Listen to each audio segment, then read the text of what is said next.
एक दिन दरबार में अकबर ने बीरबल से कहा, बीरबल, क्या तुम इस शहर में 10 मूर्ख ढूंढ सकते हो? मुझे उन्हें देखने की इच्छा हो रही है। बीरबल ने हंसते हुए कहा, जहां पनाह, यह कोई कठिन काम नहीं है। मैं जल्द ही आपके सामने 10 मूर्ख पेश करूंगा। बीरबल शहर की गलियों में घूमने निकला। सबसे पहले उसने एक आदमी को देखा जो एक ऊंट पर बैठा हुआ था और अपने सिर पर एक भारी बोझ लिए जा रहा था। बीरबल ने उससे पूछा, तुम अपने सिर पर यह बोझ क्यों ले जा रहे हो, जबकि यह ऊंट तुम्हारे लिए इसे उठा सकता है? आदमी ने उत्तर दिया, मैं नहीं चाहता कि मेरे ऊंट को ज्यादा बोझ उठाना पड़े, इसलिए मैं अपने सिर पर इसे ले जा रहा हूँ। बीरबल मुस्कराया और सोच में पड़ गया कि यह आदमी कितना मूर्ख है। वह इसे अपने मूर्खों की सूची में डालता है और आगे बढ़ता है। कुछ देर बाद उसने एक आदमी को देखा जो एक कुएं में रस्सी डालकर पानी निकाल रहा था, लेकिन बाल्टी के बिना। बीरबल ने उससे पूछा, तुम बिना बाल्टी के पानी कैसे निकालोगे? आदमी ने उत्तर दिया, मुझे लगा कि शायद रस्सी ही काफी होगी। बीरबल ने उसे भी मूर्खों की सूची में डाल लिया। फिर बीरबल ने एक आदमी को देखा जो सड़क के बीचों बीच अपनी छड़ी से जमीन खोद रहा था। उसने पूछा, तुम यहाँ क्यों खोद रहे हो? आदमी ने कहा, मुझे अपने खोए हुए पैसे ढूंढने हैं। बीरबल ने फिर पूछा, क्या तुम्हारे पैसे यहीं गिरे थे? आदमी ने कहा, नहीं, लेकिन मुझे यहाँ खुदाई करना आसान लग रहा है। बीरबल ने उसे भी मूर्खों की सूची में डाल दिया। बीरबल इस तरह घूमता रहा और 10 मूर्खों की सूची तैयार कर ली। जब वह दरबार में लौटा तो अकबर ने पूछा, बीरबल, क्या तुम 10 मूर्ख ढूंढ पाए? बीरबल ने कहा, जी हाँ, जहांपना, मैंने 10 मूर्ख ढूंढ लिए हैं। उसने अपनी सूची निकाली और अकबर को दिखाते हुए कहा, यह रही सूची। अकबर ने सूची पढ़ना शुरू किया और हंसी रोक नहीं पाए। सूची में 9 मूर्खों के नाम थे, लेकिन 10वें नाम के स्थान पर लिखा था, जहांपनाह, जो इस तरह के मूर्खों को ढूंढने का काम देता है, वह भी एक मूर्ख ही है। यह सुनकर दरबारियों के चेहरों पर हंसी छा गई और अकबर भी जोर से हंस पड़े। उन्होंने बीरबल की बुद्धिमत्ता की सराहना की और कहा, बीरबल, तुमने एक बार फिर साबित कर दिया कि तुम सबसे चतुर हो। इस प्रकार बीरबल ने न केवल अकबर की मांग पूरी की बल्कि अपनी चतुराई से सभी को प्रसन्न भी कर दिया। एक भरोसा एक मूल्यवान चीज ही। अकबर एक बुद्धिमान और न्यायप्रिय राजा थे। अकबर अपने न्याय और अपने लोगों के प्रति किसी भी तरह से मदद करने के लिए जाने जाते थे। उनके दरबार में बीरबल नाम के एक सलाहकार भी थे जो अपनी बुद्धिमत्ता के लिए जाने जाते थे। बीरबल हमेशा महाराज अकबर की सहायता करने के लिए तैयार रहते हैं, फिर परिस्थिति कैसी भी हो। एक दिन महाराज अकबर ने बीरबल की चतुराई की परीक्षा लेने का फैसला किया। उन्होंने बीरबल को अपने महल में बुलाया और उनसे दुनिया की सबसे कीमती चीज लाने को कहा। बीरबल ने कुछ देर सोचा और फिर कहा, महाराज, दुनिया की सबसे कीमती चीज विश्वास है। बादशाह अकबर बीरबल के जवाब से प्रभावित तो हुए, लेकिन इस बात को प्रमाणित करने के लिए कहा। उन्होंने बीरबल से भरोसे का मूल्य साबित करने को कहा। बीरबल ने मुस्कुराते हुए कहा, महाराज, मुझे इस बात को प्रमाणित करने के लिए एक छोटा सा प्रयोग करने के लिए आपकी अनुमति की आवश्यकता होगी। अकबर सहमत हो गए। बीरबल ने महाराज अकबर को सोने के सिक्कों से भरा का एक थैला देने के लिए कहा। अकबर ने बीरबल को सोने के सिक्कों से भरा एक थैला दे दिया। सिक्कों से भरा थैला लेकर बीरबल बाजार गए और उन्होंने एक बकरी खरीदी। बीरबल ने उस बकरी बेचने वाले को सोने के सिक्कों की थैली देकर भुगतान किया और बकरी को लेकर चले गए। अगले दिन बीरबल वापस फिर बाजार गए। बाजार में फिर उसी बकरी वाले के पास गए और बीरबल ने उस बकरी बेचने वाले से कहा कि उसका मन बदल गया है और वह बकरी वापस करना चाहते हैं। उस बकरी बेचने वाले ने बकरी वापस लेने और सोने के सिक्के वापस करने से इनकार कर दिया, यह कहते हुए कि उसने बकरी बेच दी है और उसे वापस नहीं ले सकता। बीरबल तब महाराज अकबर के पास गए और उन्हें बताया कि क्या हुआ था। महाराज अकबर ने क्रोधित होकर बकरी विक्रेता को सोने के सिक्के वापस करने का आदेश दिया। बकरी विक्रेता ने मना कर दिया, यह दावा करते हुए कि वह पहले ही पैसे खर्च कर चुका है। तब महाराज अकबर ने बीरबल से पूछा कि उन्होंने इस समस्या का हल निकालने के लिए क्या उपाय सोचा है। बीरबल ने कहा, महाराज, मुझे भरोसा है कि बकरी बेचने वाला अंततः सोने के सिक्के वापस कर देगा। मैं उसे सोचने और पैसे मुझे वापस करने के लिए कुछ समय दूंगा। बीरबल के जवाब से अकबर थोड़ा सोच में पड़ गए, लेकिन वह इंतजार करने को तैयार हो गए। कुछ दिन बाद बकरी बेचने वाले ने यह स्वीकार कर लिया कि उसने गलती की है और उसे बकरी वापस लेनी चाहिए थी और बीरबल को सिक्के लौटा दिए। अकबर बीरबल की चतुराई और बकरी बेचने वाले पर उसके भरोसे से खुश हुए। उन्होंने बीरबल को उनकी वफादारी और ज्ञान के लिए पुरस्कृत किया। इस कहानी से हमें यह शिक्षा मिलती है कि भरोसा एक मूल्यवान चीज है। इसे बनाने में समय लगता है। हमें दूसरों पर भरोसा करना चाहिए और उन्हें खुद को साबित करने का एक मौका जरूर देना चाहिए। ऐसा करके हम मजबूत संबंध बना सकते हैं। जल्दी जल्दी लाओ, अकबर और बीरबल की कहानी। बादशाह एक अकबर सुबह सुबह ही अपनी नई खुजालते हुए बोले, अरे कोई है। रसूल एक नौकर हाजिर हुआ। उसे देखते ही बादशाह बोले, जाओ क्विक तांबे के रेलवे स्टेशन पर काम करो। नौकर की समझ में कुछ नहीं आया, किसे काम करना, किसे समझना। बदमाश से पतलकर सवाल करने की तो उसकी हकीकत ही नहीं थी। यह बात उस नौकर ने दूसरे नौकर को बताई। दूसरे ने तीसरे को और तीसरे ने चौथे को। इस तरह सभी नौकर इस बात को जान गए और सभी उलझन में पड़ गए कि किससे काम चलाऊं, किसे नजर डालें। बीरबल सुबह की सैर कर रहे थे। उन्होंने बादशाह के निजी नौकरों को भाग दौड़ करते देखा तो समझ गए कि बादशाह ने कोई अनोखा काम नहीं किया है, जिसे समझकर उन्होंने एक नौकर से पूछा, क्या बात है? यह भागदौड़ किस लिए हो रही है? सेवक ने बीरबल को सारी बात बताई। महाराज, हमारी रक्षा करते हैं, हम समझ नहीं पा रहे हैं कि किसे बुलाना है। अगर जल्दी कनेक्शन नहीं लिया गया तो हम पर आफत आ जाएगी। बीरबल ने पूछा, यह बताओ कि हुक्म ने उस समय बादशाह के निजी सेवक के रूप में क्या कहा था, जिससे हुक्म की मुलाकात हुई थी, उसे बीरबल के सामने प्रकट किया था। बीरबल आसिफ सारी बात समझ गए और उनके राक्षस पर मुस्कान उभर आई। फिर उन्होंने उस सेवक से कहा, तुम हजाम को ले जाओ। नौकर हज्जाम को बुलाया गया और उसे बादशाह के सामने हाजिर कर दिया। बैड डिसॉल्वेशन लगे, मुझे इससे यह तो पता ही नहीं चला कि किसे बनाया गया है। फिर यह हजम को लेकर कैसे हाजिर हो गया? बादशाह ने नौकर से पूछा, सच बताओ, हाजम को तुम अपने मन से ले आए हो या किसी ने उसे ले आने का सुझाव दिया था? नौकर घबरा गया, लेकिन अज्ञानी भी तो नहीं। बीरबल ने सलाह दी, जहांपना। बदहवास बीरबल की बुद्धि पर खुशी हो गई। ईमानदारी और सच्चाई महत्वपूर्ण गुण हैं। एक बार की बात है, बादशाह अकबर के राज्य में एक व्यक्ति था। उसने उड़ने वाला घोड़ा होने का दावा किया। उस व्यक्ति को अपने दावों पर बहुत भरोसा था और घोड़े को उड़ते हुए दिखाने के लिए उसने कई लोगों से बड़ी रकम लिया। बादशाह अकबर ने जब इस आदमी के बारे में सुना तो सच का पता लगाने का फैसला किया। अकबर ने बीरबल को अपने महल में बुलाया और उनसे यह पता लगाने को कहा कि क्या घोड़ा सच में उड़ सकता है। बीरबल मान गए और उस व्यक्ति से मिलने के लिए चले गए जिसने उड़ने वाले घोड़े के होने का दावा किया था।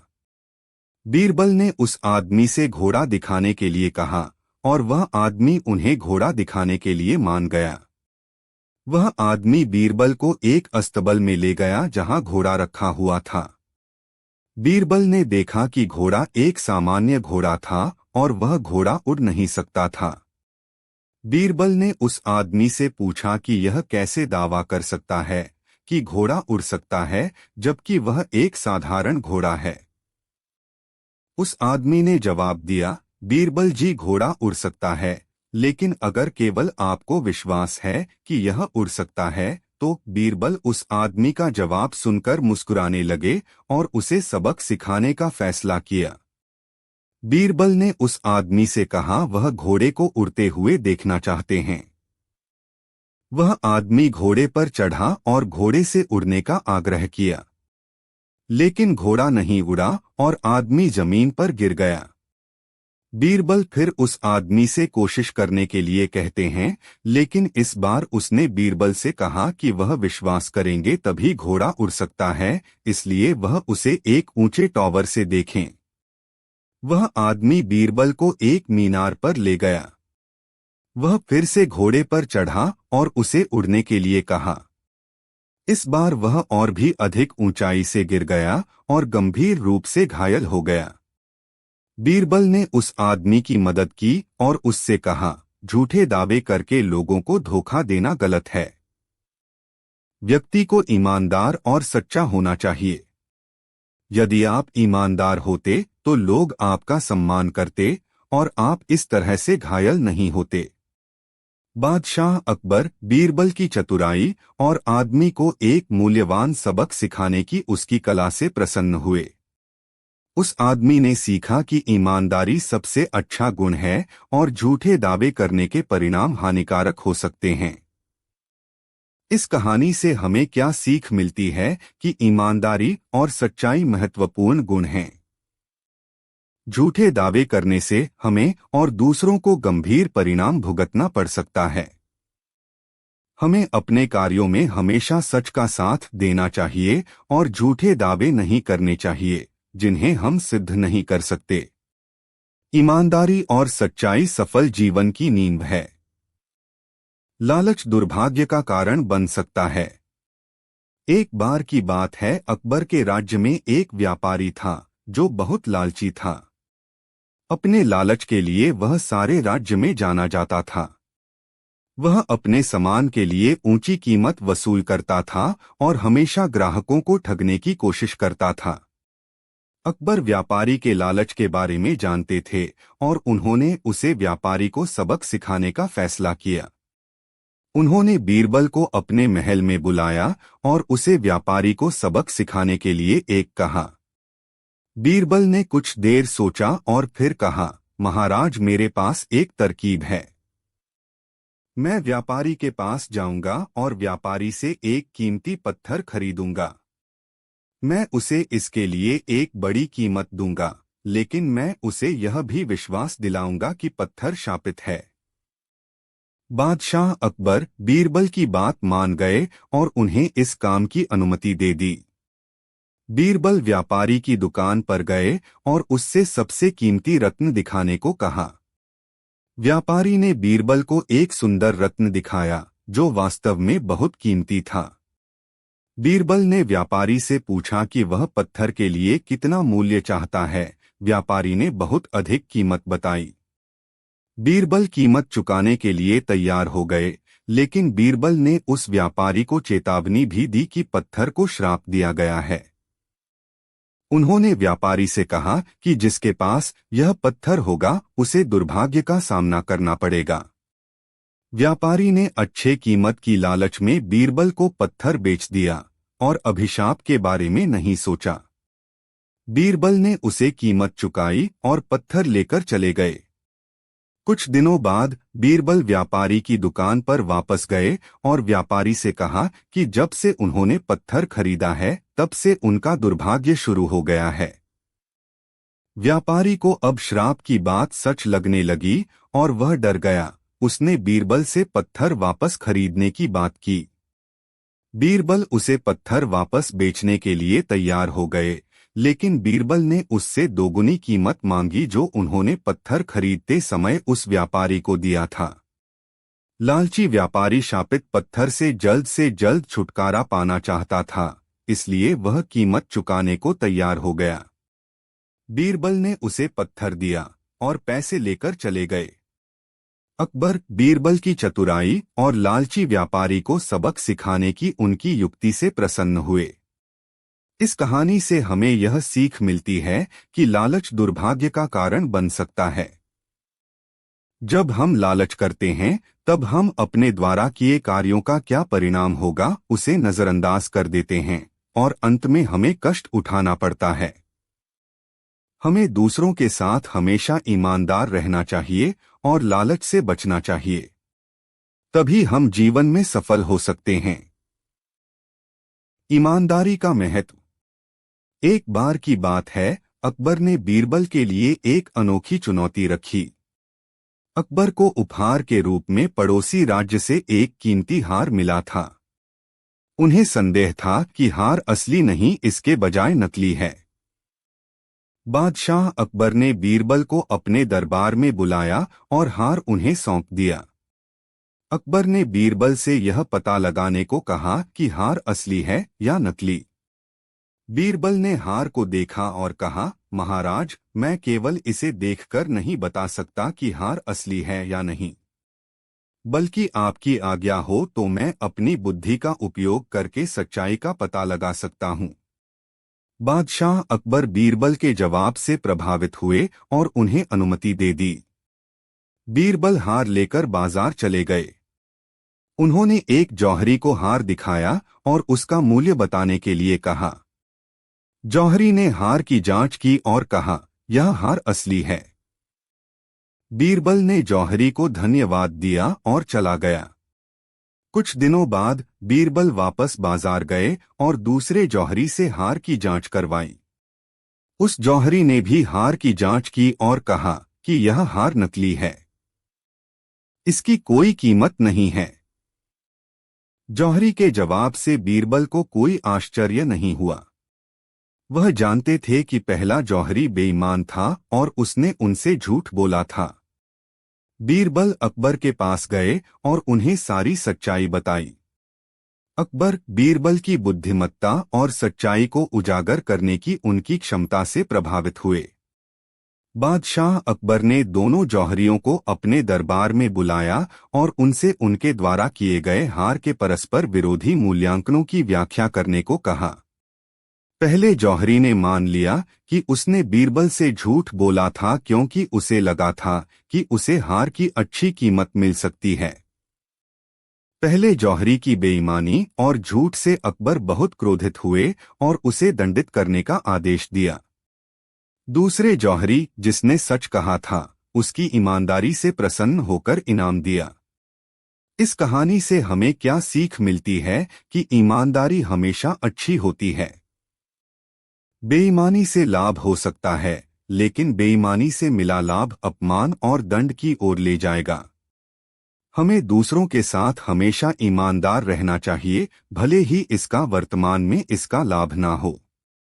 ईमानदारी एक गुण है जिसे हमारे जीवन में विशेष महत्व दिया जाना चाहिए। कर्म शब्दों से अधिक महत्व रखते हैं। एक बार बादशाह अकबर के दो पड़ोसी राज्य आपस में एक जमीन के टुकड़े के लिए लड़ रहे थे। दोनों राजाओं ने दावा किया कि जमीन उनकी है और वे किसी भी कीमत पर समझौता नहीं कर सकते। बादशाह अकबर ने बीरबल से इस विषय पर उनकी राय पूछी।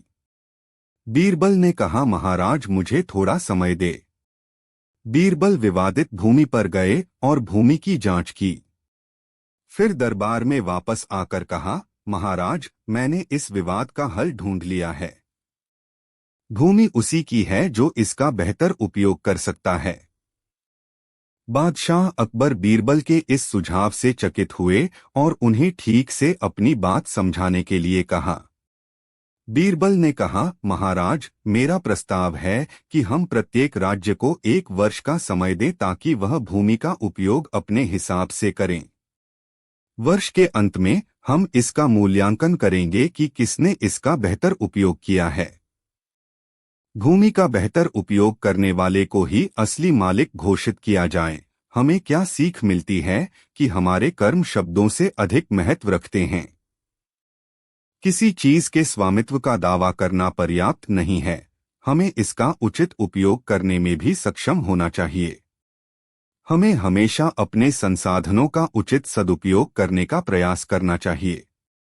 हमारे पास जो भी संसाधन है उसका सदुपयोग करना न केवल हमारे लिए लाभकारी हो सकता है बल्कि इससे पूरे समाज को प्राप्त हो सकता है। अकबर बीरबल की कहानी। उम्र बढ़ाने वाला पेड़। एक समय की बात है जब बादशाह अकबर का परचम पूरे विश्व में फैलने लगा था। उसी दौरान तुर्किस्तान के बादशाह को अकबर की बुद्धिमत्ता की परीक्षा लेने की सूझी। तुर्किस्तान के बादशाह ने अपने दूत को संदेश पत्र देकर कुछ सिपाहियों के साथ दिल्ली रवाना किया। बादशाह ने पत्र में लिखा था, मुझे सुनने में आया है कि भारत में ऐसा पेड़ है जिसके पत्ते को खाकर इंसान की आयु बढ़ाने में मदद मिल सकती है। अगर यह बात सच है तो मेरे लिए उस पेड़ के कुछ पत्ते जरूर भेजें। जब अकबर ने उस पत्र को पढ़ा तो वह सोच में पड़ गए। इस चिंता से उबरने के लिए अकबर ने बीरबल का सहारा लिया। बीरबल की सलाह पर बादशाह अकबर ने तुर्किस्तान से आए सिपाहियों और दूत को कैद करने का आदेश दिया। सिपाही और दूत के कैदखाने में कई दिन बीत जाने के बाद अकबर और बीरबल एक दिन उनसे मिलने गए। अकबर और बीरबल को आते देखकर वो सोचने लगे कि उन्हें रिहाई मिल जाएगी, लेकिन ऐसा नहीं हुआ। बादशाह अकबर जब उनके पास पहुंचे तो उन्होंने दूत से कहा, जब तक इस किले की एक दो ईंट गिर नहीं जाती तब तक आप लोगों को आजाद नहीं करेंगे।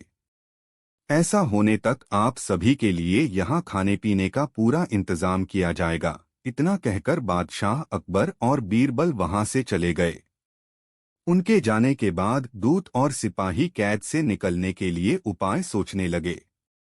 जब कोई रास्ता नजर नहीं आया तो भगवान से प्रार्थना करने लगे। जल्द ही उनकी प्रार्थना रंग लाई और कुछ दिनों बाद अचानक तेज भूकंप आया और भूकंप के कारण किले का एक भाग टूटकर गिर गया। यह घटना के बाद दूत ने अकबर के पास किले की दीवार गिरने की खबर भिजवाई। यह खबर सुनते ही बादशाह अकबर को अपना वादा याद आया और उन्होंने तुर्किस्तान के दूत व सिपाहियों को दरबार में प्रस्तुत होने का आदेश दिया। उनके दरबार में पहुंचते ही बादशाह अकबर बोले, अब तो आप सबको अपने बादशाह के द्वारा भेजे गए पत्र का उत्तर मिल गया होगा। अगर अब भी आपको समझ नहीं आया है तो मैं समझा देता हूं। तुम सिर्फ 100 लोग हो और तुम्हारी आह सुनकर किले का एक हिस्सा गिर गया, तो सोचो जिस देश में हजारों लोगों पर अत्याचार होते हैं उस देश के बादशाह की आयु कैसे बढ़ेगी। लोगों की आह से उसका पतन तो निश्चित है। हमारे भारत देश में किसी गरीब पर अत्याचार नहीं होता। यही होता है आयुवर्धक वृक्ष। उसके कुछ दिन बाद बादशाह ने उन सभी को उनके देश भेज दिया है और रास्ते में होने वाले खर्चे के लिए कुछ पैसे भी दिए। दूत ने तुर्किस्तान पहुंचकर भारत में घटित सारी बात विस्तार से बादशाह को बताए। अकबर बीरबल की बुद्धिमत्ता देखकर तुर्किस्तान के बादशाह ने दरबार में उनकी बहुत प्रशंसा की। कहानी से सीख। इस कहानी से यह सीख मिलती है कि सभी के साथ प्रेम से रहना चाहिए और कमजोर पर अत्याचार नहीं करना चाहिए। साथ ही वही देश तरक्की करता है जहां प्रजा सुखी रहती है। कुत्ता और जैवाई। अकबर बादशाह ने एक दिन बीरबल के सामने प्रश्न रखा, सबसे कृतज्ञ और सबसे कृतघ्न कौन। बीरबल ने कहा, एक दिन का समय दीजिए, सप्रमाण उत्तर दूंगा। अगले दिन बीरबल बादशाह के सम्मुख एक पालतू कुत्ता और दामाद लेकर उपस्थित हुए और कहा, सबसे कृतज्ञ कुत्ता होता है बादशाह सलामत और सबसे कृतघ्न दामाद होता है।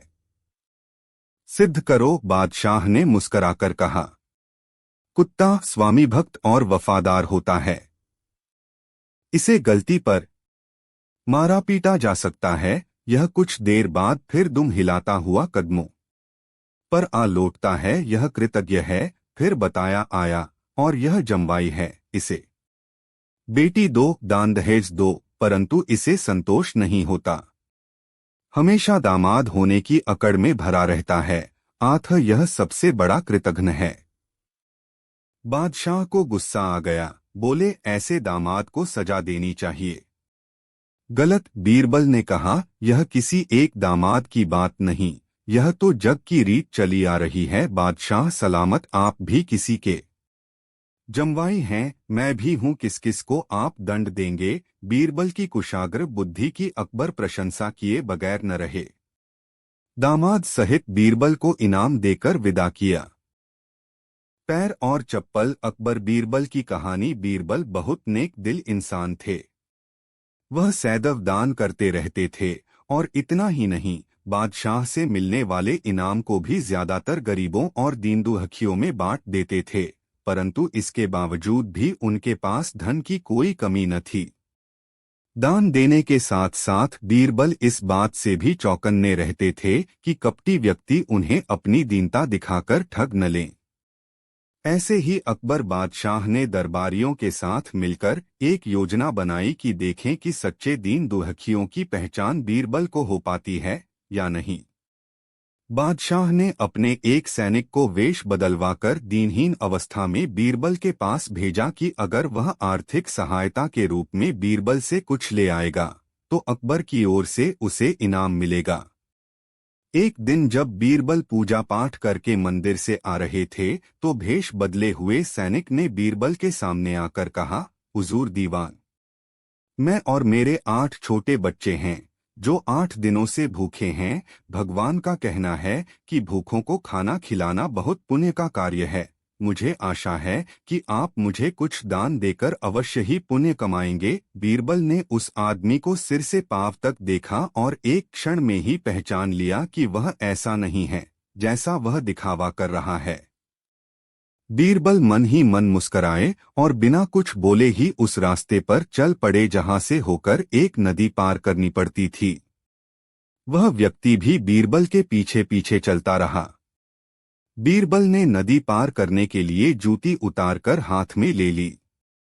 उस व्यक्ति ने भी अपने पैर की फटी पुरानी जूती हाथ में लेने का प्रयास किया।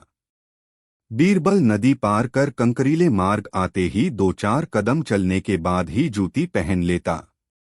बीरबल यह बात भी गौर कर चुके थे कि नदी पार करते समय उसका पैर धुलने के कारण वह व्यक्ति और भी साफ सुथरा, चिकना, मुलायम गोरी चमड़ी का दिखने लगा था, इसलिए वह मुलायम पैरों से कंकरीले मार्ग पर नहीं चल सकता था।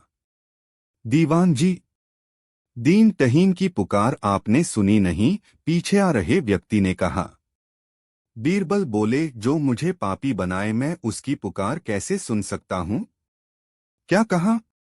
क्या आप मेरी सहायता करके पापी बन जाएंगे? हाँ, वह इसलिए कि शास्त्रों में लिखा है कि बच्चे का जन्म होने से पहले ही भगवान उसके भोजन का प्रबंध करते हुए उसकी माँ के स्तनों में दूध दे देता है, उसके लिए भोजन की व्यवस्था भी कर देता है। यह भी कहा जाता है कि भगवान इंसान को भूखा उठाता है पर भूखा सुलाता नहीं है। इन सब बातों के बाद भी तुम अपने आप को 8 दिन से भूखा कह रहे हो। इन सब स्थितियों को देखते हुए यही समझना चाहिए कि भगवान तुमसे रुष्ट हैं और वह तुम्हें और तुम्हारे परिवार को भूखा रखना चाहते हैं, लेकिन मैं उसका सेवक हूँ। अगर मैं तुम्हारा पेट भर दूं तो ईश्वर मुझ पर रुष्ट होगा ही। मैं ईश्वर के विरुद्ध नहीं जा सकता, न बाबा ना। मैं तुम्हें भोजन नहीं करा सकता, क्योंकि यह सब कोई पापी ही कर सकता है। बीरबल का यह जवाब सुनकर वह चला गया। उसने इस बात की बादशाह और दरबारियों को सूचना दी। बादशाह अब यह समझ गए कि बीरबल ने उसकी चालाकी पकड़ ली है। अगले दिन बादशाह ने बीरबल से पूछा, बीरबल, तुम्हारे धर्म कर्म की बड़ी चर्चा है, पर तुमने कल एक भूखे को निराश ही लौटा दिया, क्यों? आलमपना, मैंने किसी भूखे को नहीं बल्कि एक ढोंगी को लौटा दिया था, और मैं यह बात भी जान गया हूँ कि वह ढोंगी आपके कहने पर मुझे बेवकूफ बनाने आया था। अकबर ने कहा, बीरबल, तुमने कैसे जाना कि यह वाकई भूखा न होकर ढोंगी है? उसके पैरों और पैरों की चप्पल देखकर। यह सच है कि उसने अच्छा भेष बनाया था, मगर उसके पैरों की चप्पल कीमती थी।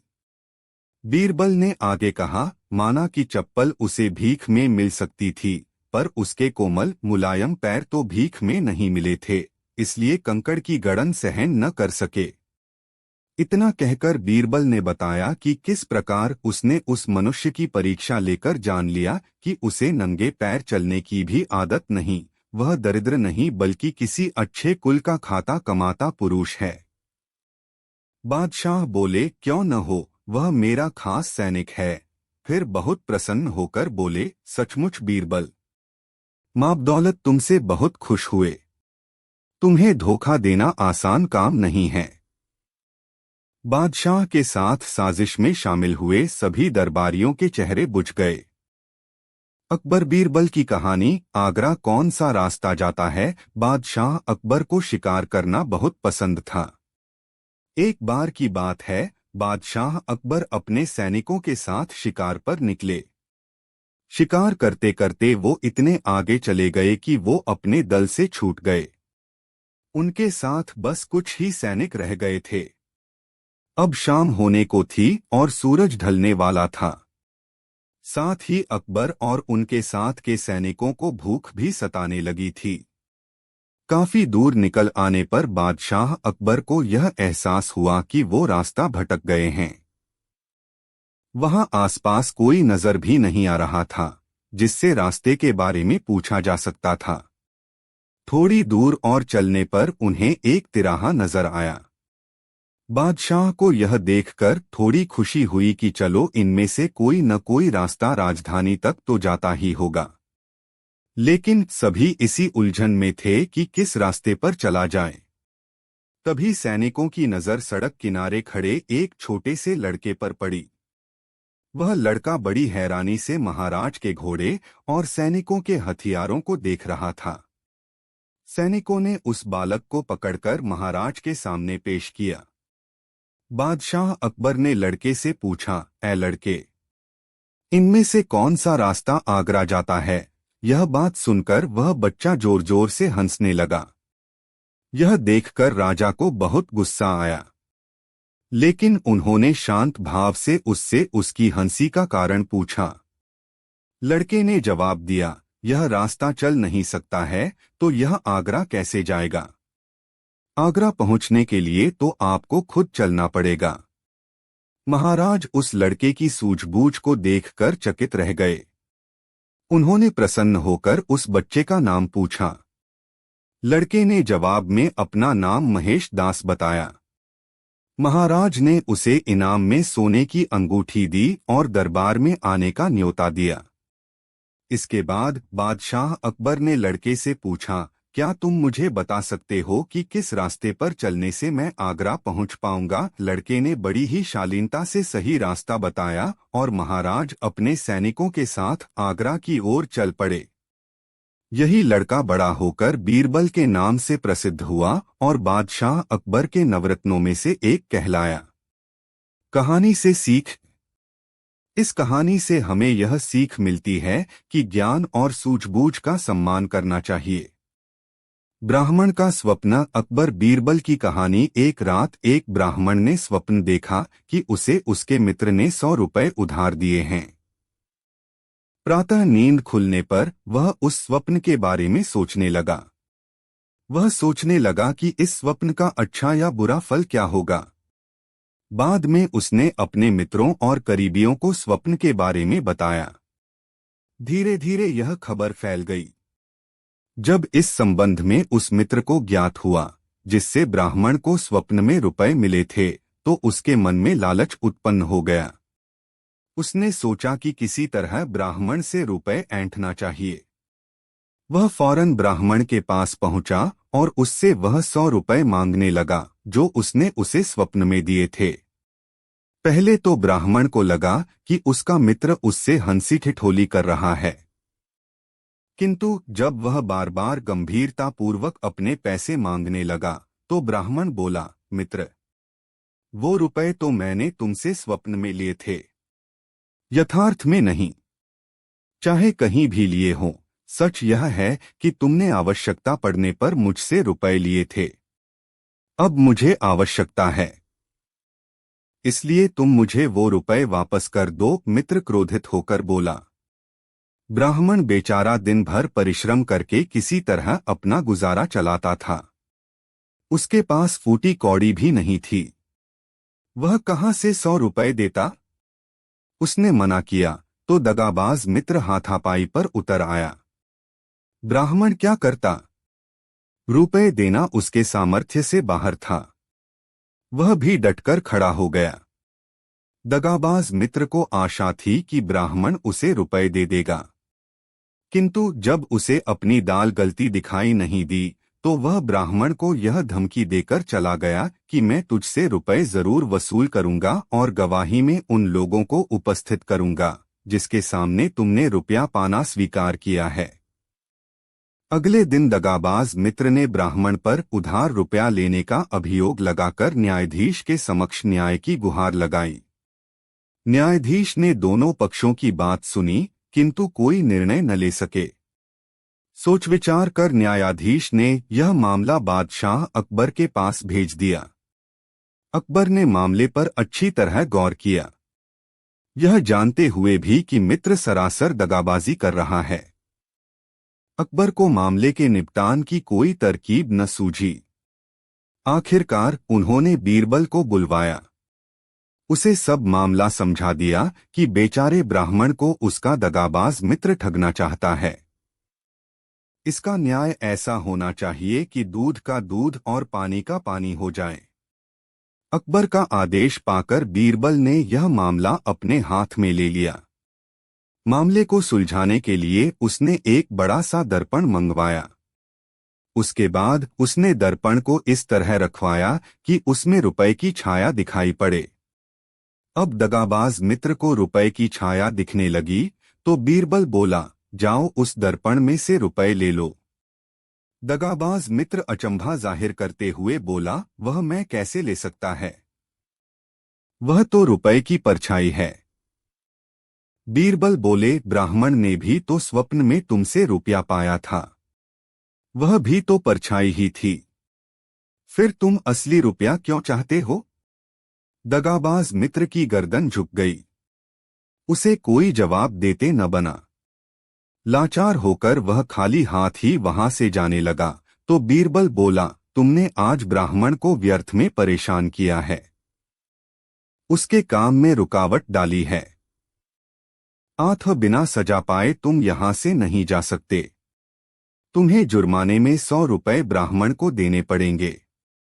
दगाबाज मित्र को मजबूरन 100 रुपए गरीब ब्राह्मण को हर जाने के रूप में देने पड़े। इस तरह उसे अपनी करनी का फल भोगना पड़ा। ब्राह्मण हंसी खुशी अपने घर वापस आ गया। अकबर, बीरबल और लुहार की मनमानी दिल्ली का एक नागरिक बड़ा सूम था। वह अपने परिश्रम और कृपणता के कारण रत्नों का एक बड़ा कोष संग्रह किए हुए था। वह उन रत्नों को एक ऐसी साधारण संदूक में छिपाकर रखे हुए था कि जिससे देखने वाले को उसमें रत्न होने का भ्रम न हो सके। उसका घर भी साधारण गृहस्थों के समान कच्चा और टूटा फूटा हुआ था। भला ऐसे भग्न मकान में रत्न होने की कौन संभावना कर सकता था? दैवात एक दिन मध्य रात्रि में उसके घर में आग लगी। कंजूस उस आग को बुझाने की कोई तरकीब न देखकर कुछ साधारण वस्त्रों को लेकर घर से बाहर निकल आया। ये वस्त्र उसके रोजमर्रा के काम आने वाले थे। घर जलने की चिंता में बेचारा कंजूस छाती पीट पीट कर रुदन करने लगा। उसके रोने का शब्द सुन और आग की लपट देखकर उसके अड़ोस पड़ोस के बहुतेरे आदमी एकत्र हो गए। उन आदमियों में एक लोहार भी था। लोहार ने कंजूस को फटकारते हुए कहा, इस साधारण झोंपड़े के लिए तू इतना रुदन क्यों कर रहा है? इसमें तेरा कौन सा बड़ा नुकसान हो जाएगा? सूम बोला, भाई तू झोंपड़ा जलता देखता है और मैं अपने रत्नों को जलते देख रहा हूं। फिर तू ही बता कि क्यों कर न रोऊं। लोहार ने कहा, वह धन कहाँ और किस चीज में रखा हुआ है? तब सूमड़ा उंगली से बगल की एक कोठरी दिखलाते हुए बोला, उसी कोठरी में एक काठ की पुरानी संदूक रखी हुई है जिसमें 7 लाख के जवाहरात बंद हैं। लोहार ने कहा, यदि मैं उन जवाहरातों को बाहर निकाल लाऊंगा तो अपने मनमानी जवाहरात तुझे दूंगा और बाकी मैं लूंगा। सर्वस्व जाता देख कंजूस ने उसकी बात मान ली। लोहार अग्नि से बचने की तरकीब जानता था, इसलिए उस जलती हुई आग में साहस कर कूद पड़ा और कोठरी में पहुंचकर उस संदूक को बाहर निकाल लाया। इस प्रकार पिटारी को अपनी बगल में रखकर अग्निकांड देखने लगा। थोड़ी देर बाद जब अग्नि का वेग घट गया और लोगों के हृदय में शांति आई तो पिटारी का मामला उपस्थित हुआ।